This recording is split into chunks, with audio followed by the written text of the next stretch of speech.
mobile ಬಿತ್ತೇನ ನೋಡ್ರಿ director ಗಟ್ಟಿ ಹಿಡ್ಕೊಂಡು ಮೊಬೈಲ್ ಫೋಟೋ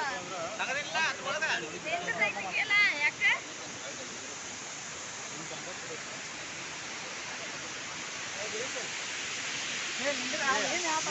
ಫೋಟೋ ತಗೋಬೇಡ್ರಿ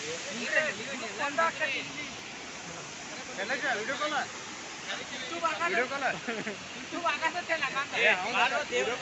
ದೇವಸ್ಥಾನ ಅಷ್ಟ ಇದನ್ನಲ್ಲ